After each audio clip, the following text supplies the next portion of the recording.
안녕하세요. 이장훈 노무사입니다. 반갑습니다. 네, 저는 한양대 법대를 졸업했고요. 이제 올해까지 만 6년 강의를 했고 내년 차 2022년도에는 이제 7년 회차 강의를 진행하고 있습니다. 그리고 이제 프라임 법학원에서는 제가 한 3년 정도 지금 강의를 진행하고 있고요. 저희 책은 이제 9월 초에 이제 출간 예정이 되어 있는 노동법 요에 6판 책이 있고 판례집으로서 판례로 푸는 노동법 2판이 나와 있고요. 판례집도 한 12월 말쯤에 개정 3판으로 전면 개정해서 출간한 개정입니다. 그리고 이제 노동법 같은 경우에는 특이하게 이제 사례집을 좀 출간을 하고 있거든요. 모의고사 문제로 사례집을 출간하는데 사례집 같은 경우에도 그동안 쌓여있던 모의고사 2기, 3기 문제들이 다 누적되어 있어서 언제든지 출간이 가능합니다. 그래서 저는 이제 마스크 너머에는 이런 얼굴이 이제 숨어 있고요. 이제 본론으로 넘어가서 여러분들 공인노무사 시험 볼 때 요즘 얼마 정도 여러분들이 공부 기간을 잡고 있죠? 보통 2년 안에 합격을 하시면 성공한 겁니다. 1년 안에 합격하신 분들은 거의 별로 없으시고요. 여러분들 인생 중에서 2년의 시간을 풀로 몰입을 하셔가지고 시험 공부를 하신다는 건 쉽지 않은 결정이거든요. 그래서 과거에는 이 공인노무사 시험을 좀 다른 시험과 곁들이면서 한번 이렇게 찔러보는 식으로 시험을 봤는데 지금은 공인노무사 시험이 고시라고 생각하시면 됩니다. 고시. 평균 내시면 보통 합격생들 평균 합격 기간이 3년 정도는 보통 돼요. 3년. 그래서 여러분들이 너무 쉽게 한 이 정도만 되면 공부하면 되겠지 이런 아이란 마인드로 접근하지 마시고요. 입문하시면 정말 전력 투구를 다 하셔야 됩니다. 자, 그래서 합격 전략을 보시면은 일단 여러분들 전쟁을 나갈 때 무슨 말이 있죠? 지피지기면 백전백승이다. 그래서 누구죠? 노무사 시험. 그리고 여러분들 수험생 본인의 역량. 그리고 그 적과 나의 역량을 연결시켜 줄 수 있는 제3자가 필요하겠죠. 병법가. 그래서 첫 번째, 공인노무사 시험 바로 알기 위해서 여러분들이 많이 궁금해하는 것. 특히 노동법이 공부량이 많대요. 그리고 노동법 공부할 때 판례 위주로 공부를 해야 된다고 하는데 도대체 판례를 어떻게 해야 되는가 이제 그런 부분들이 질문이 좀 많아가지고 첫 번째 공인노무사 시험 바로 알기 위해서 이 두 가지를 설명해 드릴 거고요. 두 번째는 이제 본인 바로 알기인데 여러분들이 스스로에 대한 판단을 너무 호의적이에요. 너무 호의적. 지금 여러분들이 운동 안 하다가 100m 전력 출전하면 어떻게 되세요? 다 자빠지시죠. 근데 그동안 여러분들이 공부를 안 하셨어. 안 하시고 여러분들이 아무 준비 안 하고 그냥 학원에 딱 와서 어렵대 무조건. 근데 법은 어마무시하게 어렵습니다. 법은. 저는 이제 법대를 나왔는데 저에게 이공계 전자회로를 주면서 그걸 판단하라면 저 뒤집어집니다. 못해요. 그래서 일단 기본적으로 법 공부를 하실 때는 여러분들이 예습 필요합니다. 전혀 의미를 몰라도 예습을 하시고요. 수업 시간에 초집중해 주시고 그리고 또 복습을 하셔야 됩니다. 그래서 보통 우리가 2차 커리를 갈 때 0기, 1기, 2기, 3기인데 예습, 복습 그리고 현장에서 여러분들이 집체교육입니다. 교육을 하시다 보면 한 회차당 몇 회독을 할 수 있죠? 3회독. 그러면 우리가 0기, 1기 때 잘해봐야 6회독입니다. 잘해봐야 6회독. 그리고 2기 들어가시면 그때부터 답안이 쓰는데 6번 봐가지고 여러분들이 답안지 못 쓰시죠. 그러니까 그만큼 노력을 하셔야 되는데 여러분들은 자기가 요만큼만 공부하시고 자기가 바라본 요 세상 이게 전부인 줄 아세요. 그러니까 합격자보다 떨어지는 분들이 너무나도 많은 겁니다. 그래서 이 본인 바로 알기는 개별적으로 저에게 연락을 주시면 제가 개별 상담 진지하게 해드릴 거고요.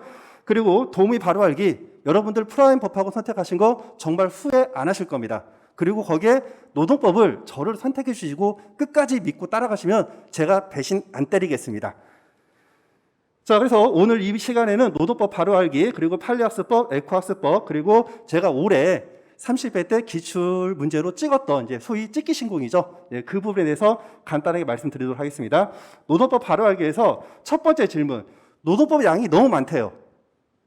양 절대 안 맞습니다. 노동법은요, 과목이 두 과목이에요, 두 과목. 그래서 원래 노동법 1, 그리고 노동법 2, 이렇게 두 과목인데 2차 시험에서 법전을 지급합니다. 법전은 일종의 컨디페이퍼죠. 그러니까 법전을 지급하다 보니까 법전 용어를 어떤 법적인 흐름을 쓰는 거는 시험 문제는 안 나와요. 그러다 보니까 출제 포인트가 없어져. 그러니까 노원과 노트를 합쳐가지고 200점에서 150점으로 문제를 줄여버립니다. 분량이 과거보다 줄어든 거예요. 그럼에도 불구하고 야, 노동법 양이 많다. 그러시면 여러분들이 엄살을 부린다는 거죠.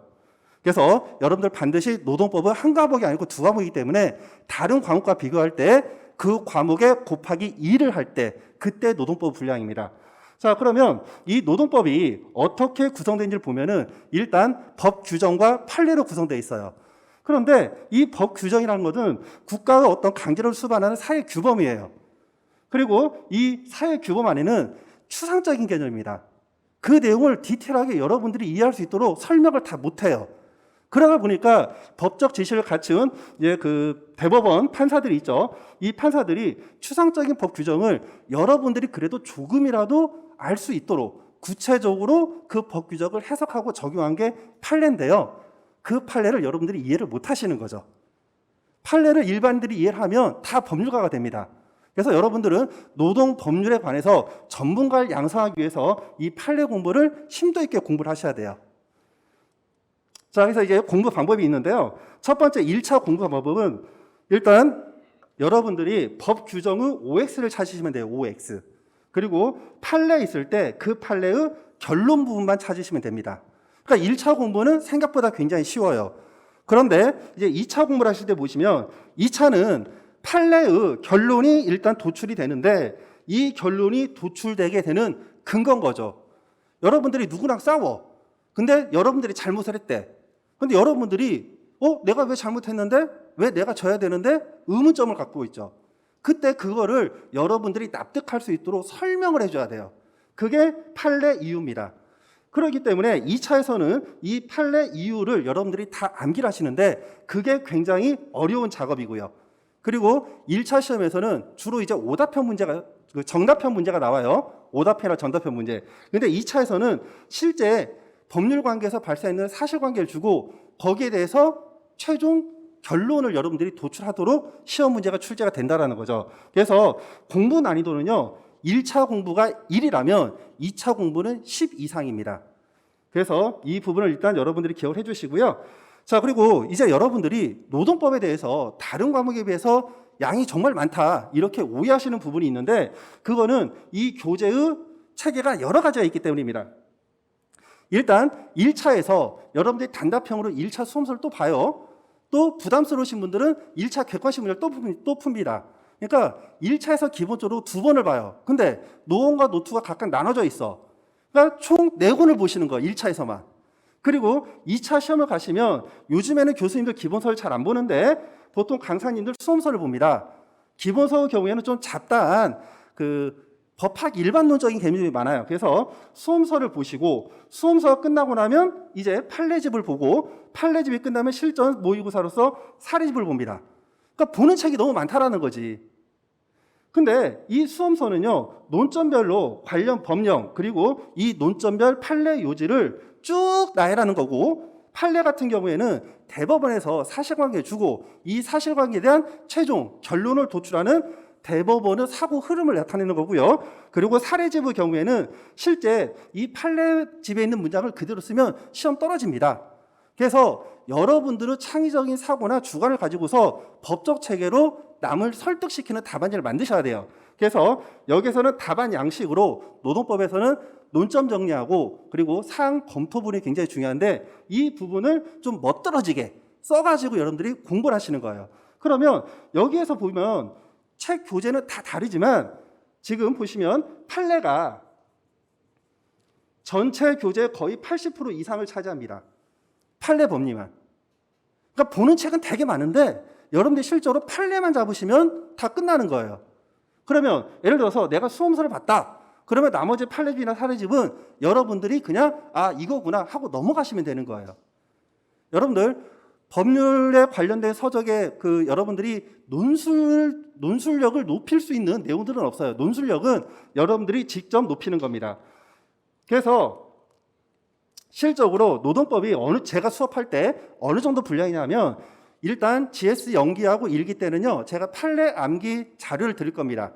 경우에 따라서는 다른 강사님들은 판례 암기장 그런 게 있는데 저도 언제든 출간이 가능하지만 일단 저는 판례 암기 자료로 해서 이런 식의 판례 문장을 여러분들이 암기를 하셔야 되고요. 사실은 가로 넣기는 별로 안 좋습니다. 왜? 가로넣기는 여러분들의 사고를 끊어요. 그래서 전체 통 문장으로 해서 구조화시켜서 암기하는 게 좋지만 여러분들이 나는 그래도 좀 키워드가 어렵다. 그러신 분들을 위해서 제가 가로넣기를 넣고요. 그리고 여러분들이 다음 회차 수업 들어올 때 이 가로 내용을 빼고 이 가로 안에 있는 문장을 여러분들이 채워 넣도록 테스트 시험을 GS 연기하고 GS 2기 때 볼 겁니다. 그래서 이거는요, 올해 2차 1교시 문제입니다. 이 내용을 그대로 암기해서 써야 되는 거고요. 그리고 두 번째 이것도 우리가 노원 제2문 문제입니다. 그러면 도대체 판례량이 얼마나 되는데요? 이렇게 또 질문을 하시죠. 제가 다 찾아봤습니다. 매년 찾아보는데 제가 이런 판례 암기 자료를 보통 120페이지 내외를 주는데 이제 올해 같은 경우에는 제가 124페이지입니다. 근데 이 124페이지가 B5 용지예요. 그리고 수업 시간에 나가다 보니까 여백 처리가 되겠죠. 그럼 실질적으로 이거 한 110페이지도 안 돼요. 여러분들 인용 공부하면서 110페이지도 공부 안 한다. 너무 그렇지 않아요? 근데 이게 어렵대. 이게 어렵대요. 그 노력을 안 하신 거거든. 110페이지만 달달 암기해 보시면 여러분들 모의고사 문제 다 해결해 드립니다. 그리고 이 110페이지가 다 전체를 스캔해야 되느냐? 다 전체를 스캔할 필요 없어요. 110페이지 중에서 한 50% 정도만 여러분들이 달달 암기하시고 나머지 50%는 결론하고 키워드 위주로만 암기하시면 됩니다. 이게 노동법의 전부입니다. 근데 여러분들이 학습 방법을 잘 모르기 때문에 굉장히 양이 많은 것처럼 착각을 하신다는 거죠. 자, 그럼 이제 판례학습법 어떻게 하느냐? 일단 여러분들이 답안지 쓰려면요, 장기 기억으로 갑니다. 단기 기억이 아니라 장기 기억. 그럼 이 장기 기억하려면 첫 번째, 여러분들이 전체 내용을 이해를 하셔야 돼요. 이해를 하지 않고 암기를 하시면은 그건 바로 날아가죠. 그리고 이 암기는 이제 단순 암기인데 여러분들 이거 두 개를 항상 동전의 양변과 같이 진행을 해야 됩니다. 자, 그러면 이런 판례 암기를 했을 때 이게 장기 암기로 기억이 되려면은 반드시 판례 문제를 구조화해야 돼요. 제가 아까 판례 암기 그 자료 보여드렸죠? 문장이 있는데 여러분들이 연설가도 아니고 그 문장을 어떻게 암기를 해? 암기 못합니다. 암기 못하기 때문에 첫 번째 판례를 여러분들의 논리 체계에 맞게 구조화를 시키고 그리고 최대한 두 문자를 활용해서 암기해 주셔도 도움이 돼요. 통으로 암기하시는 게 제일 좋지만 그게 안 되면 두 문자 활용을 하시고 여기까지는 제가 해드립니다. 예, 여기까지는 이장훈 노무사인 제가 해드리고요. 그런데 무한 방법은 여러분들의 노력입니다. 여러분들 뭐 영화 한 편이나 아니면 드라마 한 편을 봤는데 그거 처음부터 끝까지 다 기억나세요? 한 번 보고 흘려버리면 모르죠. 여러분들이 시험장 가서 답안을 쓰려면 이거를 무한 반복을 하셔야 돼요. 그래서 이거는 여러분들 갑자기 색깔이 바뀌었네요. 전 누른 바가 없는데 여러분들의 몫이 되는 겁니다. 자, 그래서 이제 에코학습법입니다. 이건 제가 만든 건데 여러분들 공부 진짜 안 해요, 솔직히. 옛날 수험생들에 비해서 공부 정말 안 합니다. 그래서 제가 저 수업 패턴은 뭐냐 하면 제 수업이 힘들대요. 제가 힘든 건 왜 힘드냐면 여러분들 괴롭혀. 수업 시간에 잡담도 안 하고요. 출근하고 수업만 합니다. 자, 그래서 이 에코학습법은 뭐냐 하면 어학학원에서 제가 좀 따온 거예요. 제가 선창하면 여러분들이 후창을 하는 거죠. 그렇게 해서 판례 암기를 최소한 수업 시간에 중요한 것들을 어느 정도 암기를 시켜드리고 여러분들이 짜투리 시간을 이용해서 복습할 수 있도록 저는 해드리는데 그게 너무 여러분들이 처음 공부하실 때 힘들어하시는 분들이 굉장히 많은 것 같아요. 근데 이 과정은 제가 볼 때는 정말 필요합니다. 제가 뚝심 있게 올해도 한번 밀어볼게요. 올해도 한번. 제가 사실은 올해는 기관에서 제가 이제 겸업을 했다가 학원 측 요청도 있고 해서 기관을 과감하게 때려치고 나왔습니다. 제가 때려치고 나오면서 수험생들이 100명 정도는 쳐야 제 수입이 보존이 되거든요. 근데 때려치고 나왔습니다. 회사 다니시는 분들에게 합격할 자신이 없으면 때려치지 말라고 하거든요.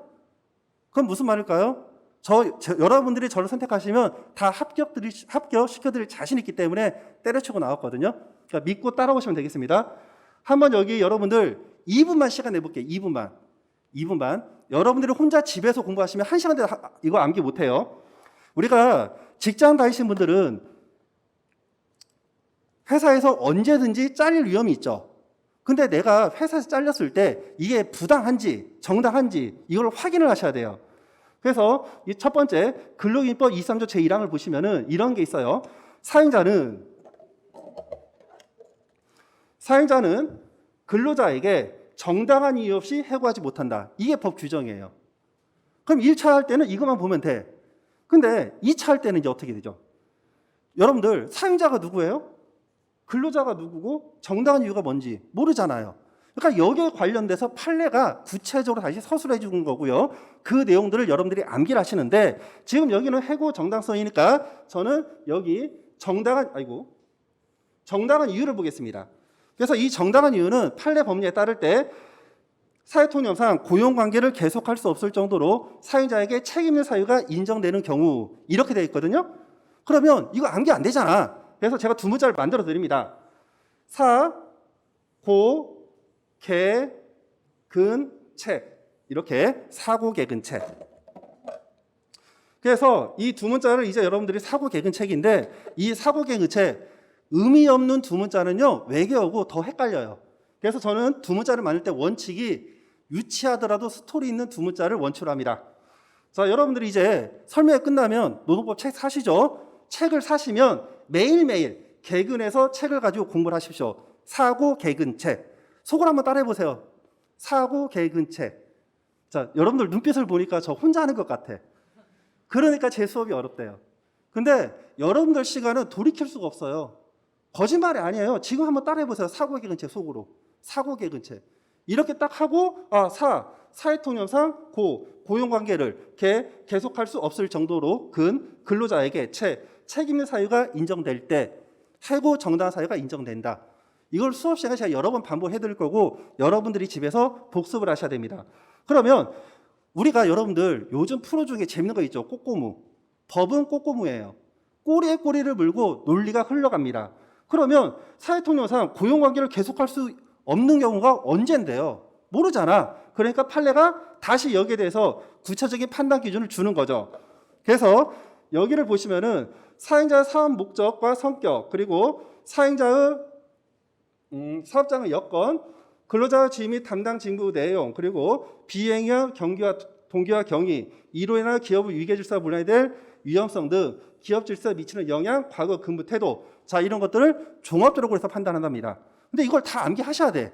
안 되죠. 그래서 이걸 또 두 문자를 말씀드립니다. 그러면 여기 보시면 모, 성, 그리고 어딨지? 여, 그리고 지, 그리고 동경, 위태,